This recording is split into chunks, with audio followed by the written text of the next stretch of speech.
कि एक बाबा खुले मंच से एक धर्म विशेष के बुनियाद पर हिंदू राष्ट्र की मांग करता है और उसको हम आतंकवादी ना कहें तो क्या कहें? बताएं, क्या पैमाना है आपके पास?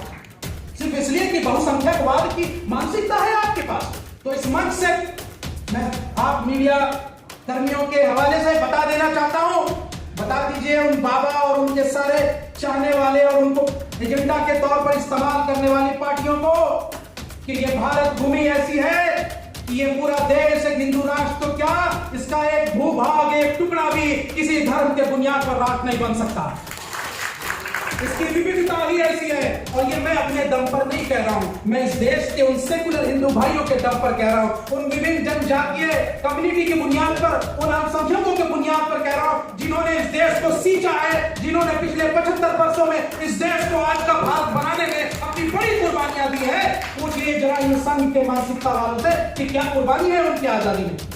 आज बने बनाए सत्ता मिल गई झूठ के बुनियाद पर तो हवा में उड़ने लगे हैं। यही देश के लोग हैं जो इनको यहां से, इस देश से भागा, इस सत्ता से भगाने का भी काम करेंगे। थोड़े दिन आप इंतजार कीजिए। इसलिए किसी राष्ट्र, ये देश, ये भारत को भारत ही रहने दीजिए। इसमें ही हमारी और आप सबकी भलाई है। और मुझे लगता है बहुत पुरजोर तरीके से उस मुद्दे पर अपना मौक़िफ़ रखना चाहिए। मुझे पता है ऐसे राजनीतिक प्यादे पहले भी आए हैं। न सिर्फ इसमें भारतीय जनता पार्टी की गलती है, बल्कि कांग्रेस ने भी इसमें अहम जिम्मेदार भूमिका निभाई है। ये बाबा कौन है?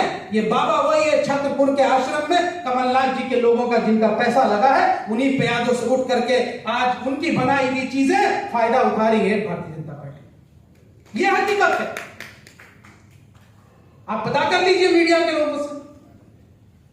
जुनैद और नासिर के जब हत्याकांड हुई तो हम राजस्थान में हम लोग गए, पूरी टीम गई और हमने उस पर आंदोलन किए।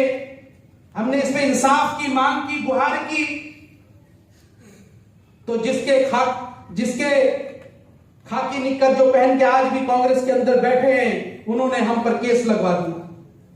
उन्होंने यहां से 100 पुलिस कर्मियों को भेज दिया ताकि यहां से कोई इंसाफ के खिलाफ आवाज ना उठा सके।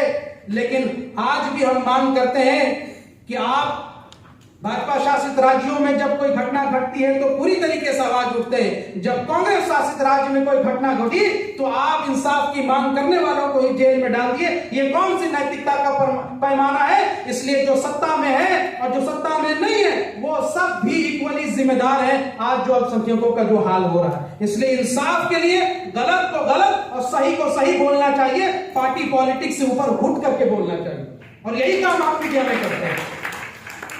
तीसरा मुद्दा मैं संक्षिप्त में रखना चाहूंगा साथियों, जिसमें अब्दुल रहमान साहब ने भी बात रखी और सर शुक्रिया, मैं आपकी किताब पढ़ रहा हूं अब और पढ़ूंगा कि भगवा लव ट्रैप पे मीडिया चर्चा नहीं करना चाहता क्या आई। लेकिन पिछले दिनों जब एक चैनल पे हमने इसकी पूरी चर्चा की और हमने सबूत दिखाए कि किस तरीके से राष्ट्रीय बजरंग दल नामक ग्रुप जो है मुसलमान बच्चियों को साजिश में फंसा करके उसकी इज्जत अस्मत लूट करके बर्बाद करने की प्लानिंग करता है, किस तरीके से इन संगठनों ने यहां से पैसे देने का वादा किया उन लड़कों को, उन कॉलेज यूनिवर्सिटी में पढ़ने वाले लड़कों को कि तुम अगर मुस्लिम लड़कियों को फंसाओ और इनका धर्म परिवर्तन कराओ तो तुम्हें हम पैसे भी देंगे, सुरक्षा भी देंगे। जब ये सब कुछ काम हो रहा हो तो हम उसको भगवा लव ट्रैप ना कहें तो क्या कहें?